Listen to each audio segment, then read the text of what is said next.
Exodus 35 verse 1 to 6. Tinipon ni Moises ang buong mamamayan ng Israel at sinabi sa kanila, "Ito ang iniutos ng Panginoon na gawin ninyo. Sa loob ng 6 na araw, gawin ninyo ang mga gawain ninyo. Pero sa ikapitong araw ay magpahinga kayo, dahil banal ang araw na ito at para ito sa Panginoon. Ang sino mang magtrabaho sa araw na ito ay papatayin. Kaya wag na wag kayong magtatrabaho, kahit na magsindi ng apoy sa bahay ninyo para magluto sa araw na iyon." Sinabi ni Moises sa buong mamamayan ng Israel, "Ito ang iniutos ng Panginoon na gawin ninyo. Maghandog kayo sa Panginoon mula sa mga ari-arian ninyo. Maghandog ng maluwag sa inyong puso ng mga ginto, pilak, tanso, lanang kulay asul, ube at pula, pinong telang linen, telang gawa sa balahibo ng kambing." Ang mabuting salita ng Diyos. Amen. Isang magandang hapon sa ating lahat. Ang aking babasahin ay mula sa libro ni Exodus chapter 35 verses 7 to 12. Balat ng lalaking tupa na kinulayan ng pula, mainam na balat at kahoy na akasya, langis para sa ilawan, pabangong panghalo sa langis na pampahid at sa insenso. Maghahandog din sila ng mga alahas na kornalina at mamahaling alahas na pampalamuti sa ephod at sa pektoral ng pinakapunong pari. Tipunin mo ang lahat ng mauhusay na manggagawa at sila ang pagawin ng tabernakulo, ng tolda at ng mga tabing nito, ng mga kawit at ng mga patayo at pahalang na balangkas, ng mga tukod at ng mga patungan nito. Sila rin ang gagawa ng kaban ng tipan at ng mga pasanan nito, gayon din ng luklukan ng awa at ng tabing nito. Ang mabuting salita ng Diyos. Amen. Exodus chapter 35 verse 13 to 19. Sila rin ang gagawa ng mesa ng mga paa at lahat ng kagamitan nito, ng lalagyan ng tinapay na ihahandog sa Diyos, ng ilawan ng mga kagamitan nito, ng mga ilaw at langis para rito.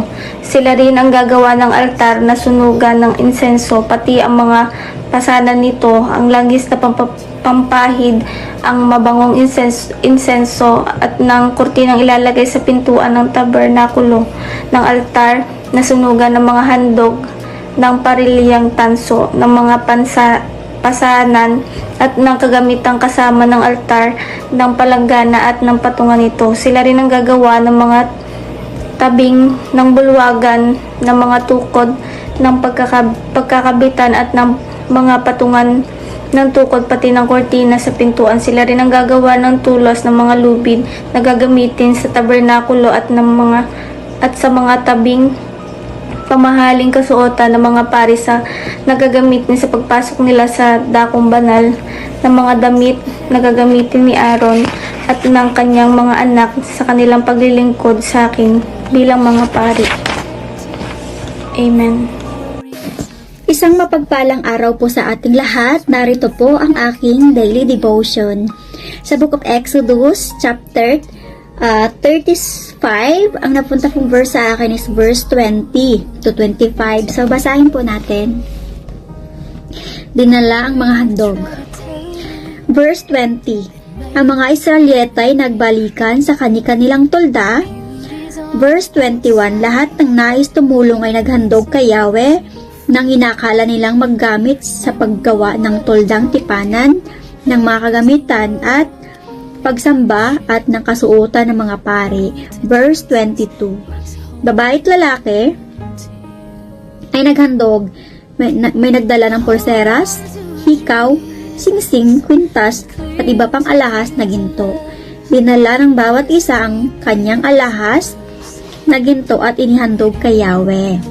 Verse 23, may naghandog din ng lanang kulay asul, kulay obe, at pula, ng telang leno, telang yari sa balahibo ng kambing, pinapulang balat ng tupa, at balat ng kambing.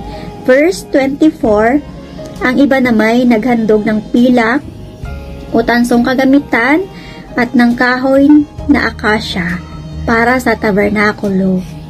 Ang mga babae namang marunong sa pagsisinulid ay gumawa ng sinulid na lawanang asul, kulay ube at pula, gayon din ng pinong lino at isa ang kanilang ipinagkaloob. Amen po, no? Napakabuti po, no? Gumawa sila ng tabernakulo.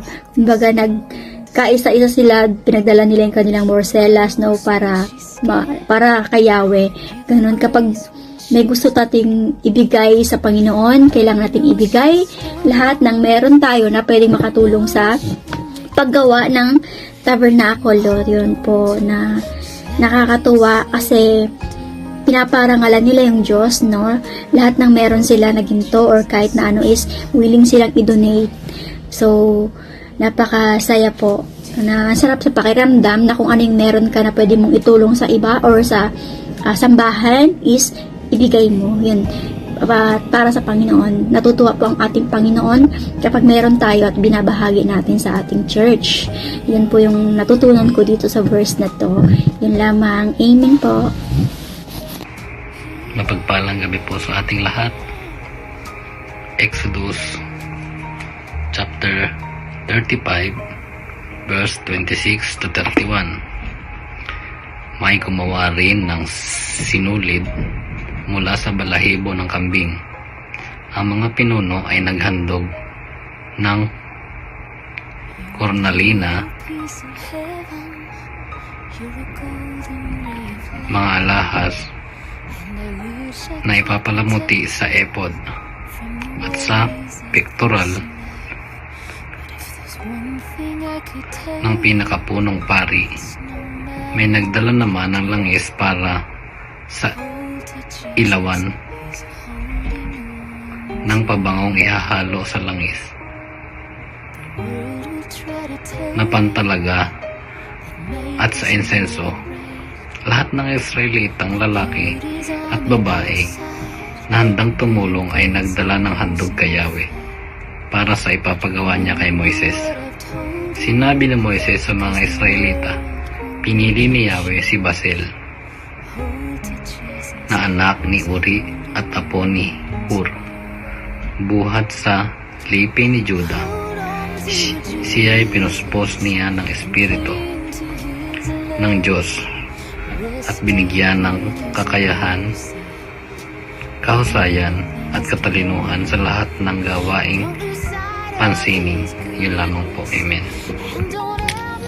Good evening mga kapatid.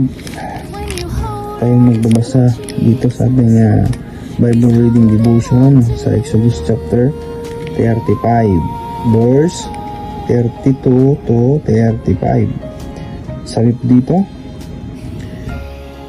ginawa niya ito upang makagawa siya ng magandang disenyo at may ukit ito sa ginto, pilak o tanso. Gayon din upang maging biyasa siya sa pagtabas ng mga haling bato, mahusay sa paglilo at dalubhasa sa anumang gawaing pansining.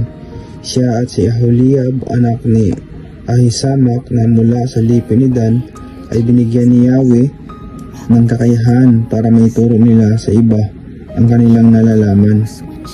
35 sila ay binigyan niya ng pambihirang kakayahang gumawa ng gawain ng mga dalubhasang mag-uukit, taga-disenyo, pangkaraniwang manghahabi at ng manghahabi ng lanang asul, kulay ubi at pula at ng pinong lino. Kaya nilang gawin ang anumang uri ng gawain. Ayan po, maraming salamat.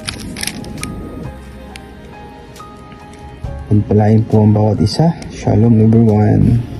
Bye bye.